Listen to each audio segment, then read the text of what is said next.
When you play at depth 3 or deeper in Nightreign Deep of Night mode, there's a chance that your expedition will have a hidden Nightlord. It won't be displayed on the character selection screen, nor on the map, and the sky will always have this default iridescent color scheme instead of the colors unique to the different Nightlords. This presents a real problem because the Nightlords each have their own resistances and weaknesses, and it's essential that you prepare for the specific Nightlord you're fighting in each run. However, it is possible to figure out which Nightlord you're fighting before day 3, and in this video I'm going to show you how. Hi everyone, my name's Diabedor, and today I'm going to show you how to determine which Nightlord you're fighting when it's hidden, and how to prepare accordingly. If you find this video helpful, please leave a like, share the video, and consider subscribing.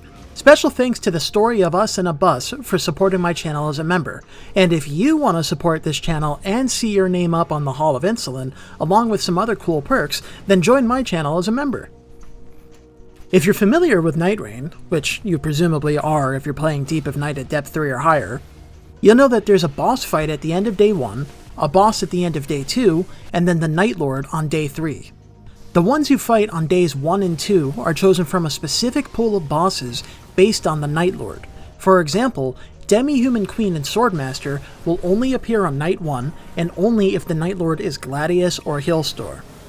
Nameless King only appears on night 2 and only if the Nightlord is Fulgur or Hillstor, and so on. Therefore, if you knew the night 1 boss pools for each Nightlord, then you could narrow the list of potential bosses you're facing from 8 down to 2, 3, or 4 based on who you encounter. So all you gotta do is memorize all these lists. Bye! Okay, so obviously nobody is gonna memorize all this shit. There's like 100 potential encounters across 8 Nightlords, plus another set of like 40 for each of the different 4 Shifting Earth events. Unless you're Brain Man, that's just not happening. So what can you do? Enter the Night Encounters based on Nightlords and Shifting Earth datasheet, or Nibones, I guess, made by Recycle, which is linked down in the description. This sheet handily lists all the possible Night 1 and 2 boss combos sorted by the Nightlords they can appear for, and the chances that you'll encounter each combo on any given run, and includes the pools for each Shifting Earth event as well. With this info, you can easily make a good guess about which Nightlord you're up against after night 1 and confirm it on night 2 so you can prepare ahead of time. The method for doing this is simple. Load into a run and see which Shifting Earth event is active, if any. Play through until night 1 and kill the boss you encounter on night 1. After that boss is dead, open up the spreadsheet or, have it open on a second monitor or on your phone beforehand. Go to the Chances of X tab, where X is the default map or Shifting Earth map you're on, and use the Find in Page function, which is Control F on a keyboard or access from the menu on the top right of the sheet on mobile, to search for the boss you just fought. You'll be able to see which Nightlords it can spawn for, allowing you to better prepare for those Nightlords, and I'll talk about preparation more in the next chapter of the video.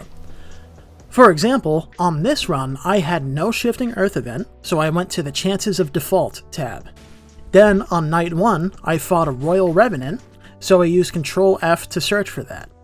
We can see that on the default map, the Royal Revenant can appear for Libra, Fulgur, or Hillstor, so now I knew that these were the potential Nightlords I might encounter, and I was able to prepare for them ahead of time. So you've likely already noticed that there's a problem with this method, and it's the fact that you can't be certain of exactly which Nightlord you're fighting until night 2. And of course, at the end of night 2, you're in no position to go exploring and find a weapon which the Nightlord is weak to, on account of the rain having been updated to fucking vaporize you after killing the night 2 boss. So is Diabedor a clickbait slop tuber, or what? Well, yes, but also it's still a huge advantage to have a good idea of which Nightlord you're gonna fight compared to having no idea at all. There are only so many things that each Nightlord can be resistant or weak to, and so you can prepare for the 2 or 3 potential Nightlords you might be fighting by just grabbing 2 or 3 weapons with a weakness for each of them. Let's go back to my Iron Eye run. So it was the default map, and the night 1 boss was a Royal Revenant. According to the sheet, I'm fighting either Libra, Fulgur, or Hillstor.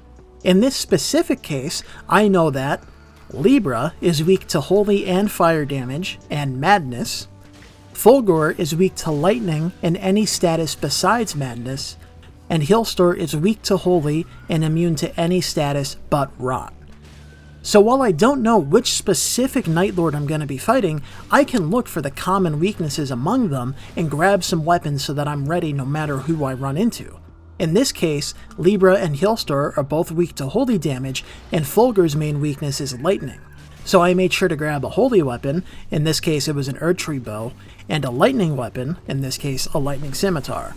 On night 2, I got Outland Commander, which confirmed that the Nightlord was Fulgur, and so I went on to handily kick his ass and easily win the run.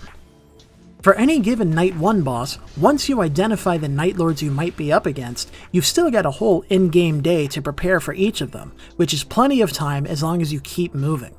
As another example, if I'm on the default map and I get Battlefield Commander on night 1, then that means I'm fighting either Noster, Libra, or Healstar. Noster is weak to fire, Libra is weak to fire and holy, and Healstar is weak to holy.